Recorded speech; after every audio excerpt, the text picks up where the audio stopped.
परम श्रद्धेय श्रीमती द्रौपदी मुर्मू जी, मैं उनका मध्य प्रदेश की धरती पर हृदय से स्वागत करता हूं, अभिनंदन करता हूं। मध्य प्रदेश के राज्यपाल आदरणीय श्रीमान मंगू भाई पटेल जी, साहित्य अकादमी के अध्यक्ष आदरणीय माधव जी, संगीत नाटक अकादमी की चेयरमैन बहन संध्या पुरेचा जी, ज्वाइंट सेक्रेटरी उमा नंदूरी जी, संस्कृति मंत्री मध्य प्रदेश सरकार सुश्री उषा ठाकुर जी और देश भर से यहां उपस्थित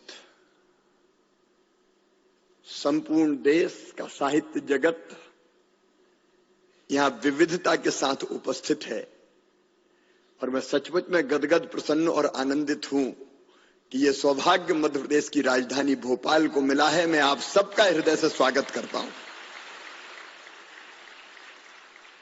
भारत अत्यंत प्राचीन और महान राष्ट्र, हजारों साल पुराना तो ज्ञात इतिहास है हमारा। दुनिया के विकसित देशों में जब सभ्यता के सूर्य का उदय नहीं हुआ था, तब हमारे देश में वेदों की ऋचाएं रच दी गई थी। ये वो धरती है जिसने हजारों साल पहले कहा, एकम सद विप्रा बहुधा वदंती।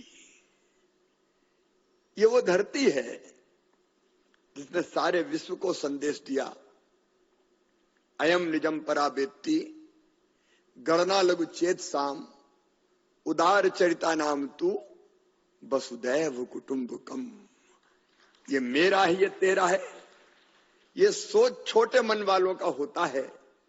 जो विशाल हृदय के होते हैं वो तो कहते हैं सारी दुनिया ही एक परिवार है। ये वो धरती है जिसके गांव का बच्चा बच्चा इस मंत्र का उद्घोष करता है, प्राणियों में सद्भावना हो और विश्व का कल्याण हो।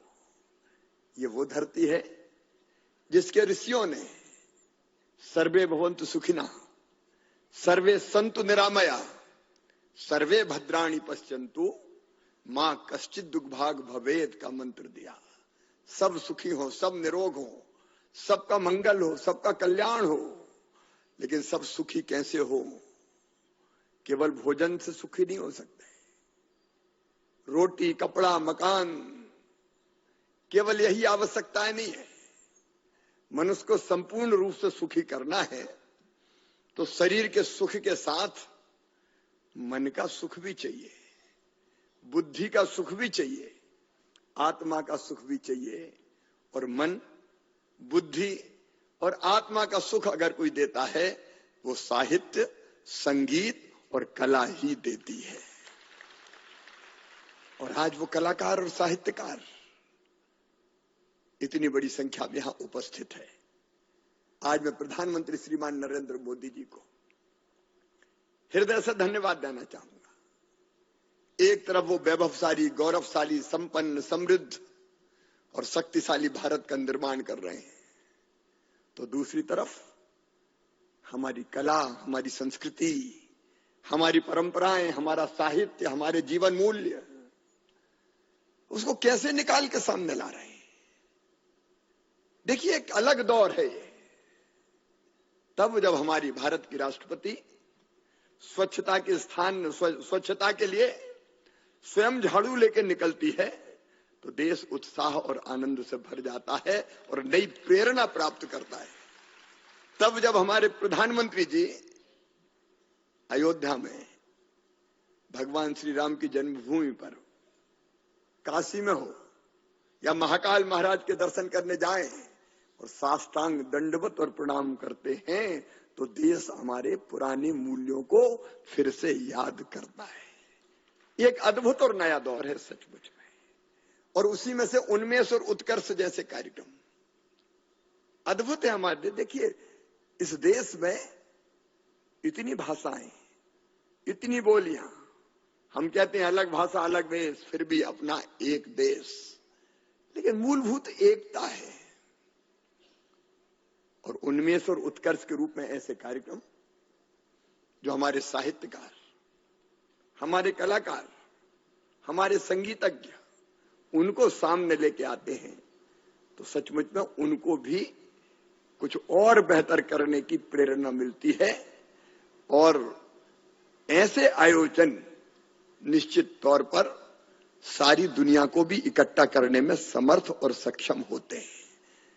जहां तक मध्य प्रदेश का सवाल है, मध्य प्रदेश प्राचीन काल से कला और संस्कृति की संगम स्थली रही है।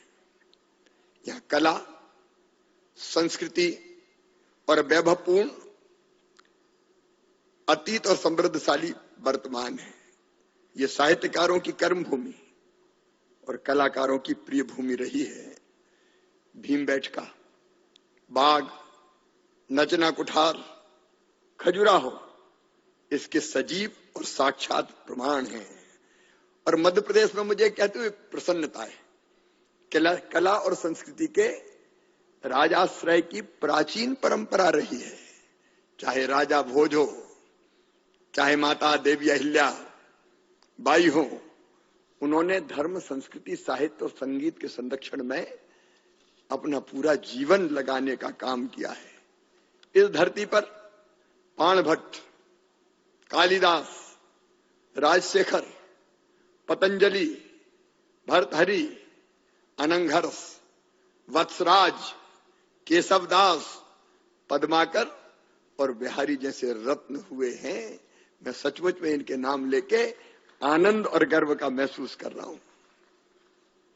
लता मंगेशकर जी, किशोर कुमार जी, पंडित कुमार गंधर्व, उस्ताद अलाउद्दीन खां जैसे कलाकारों को इसी मध्य प्रदेश ने जन्म दिया। यह सौभाग्य भी मध्य प्रदेश को प्राप्त है। गोपाल शरण सिंह, दादा माखनलाल चतुर्वेदी, अभी आपने उल्लेख किया, मुझे तोड़ लेना बनमाली, उस पथ पर तू देना फेंक, मातृभूमि पर शीश चढ़ाने जिस पथ जाएं वीर अनेक। हरिशंकर परसाई, वृंदावन लाल वर्मा, नरेश मेहता, अमृतलाल बेगड़ और भवानी प्रसाद मिश्र जैसे साहित्यकार इस माटी से उपजे, इसलिए मैं इस माटी को प्रणाम सचमुच में करता हूं। अनेकों पत्रकार, वेद प्रताप वैद्य, कविनीश जैन, प्रभास जोशी, सुशील दोषी और सचमुच में अटल बिहारी वाजपेयी जैसे कवि, हृदय राजनेता को भी इसी प्रदेश उनकी कर्मस्थली ये रही है। मैं आज एक बार फिर इस आयोजन के लिए, मध्य प्रदेश को सौभाग्य मिला इस आयोजन का, मैं हृदय से धन्यवाद देता हूं। मैं आप सबका एक बार फिर स्वागत करता हूं और मुझे पूरा विश्वास है, आपने सही कहा कि साहित्य और कला और संगीत में वो ताकत है कि पूरी दुनिया को वो एक रख सके। और इसलिए मेरा विश्वास है कि भौतिकता की अग्नि में दग्ध विश्व मानवता को शाश्वत शांति के पथ का दिग्दर्शन ये कला, संगीत और साहित्य ही कराएगा। इसलिए एक बार मैं फिर आपका हृदय से अभिनंदन करता हूं। बहुत बहुत धन्यवाद। प्रणाम, नमस्कार।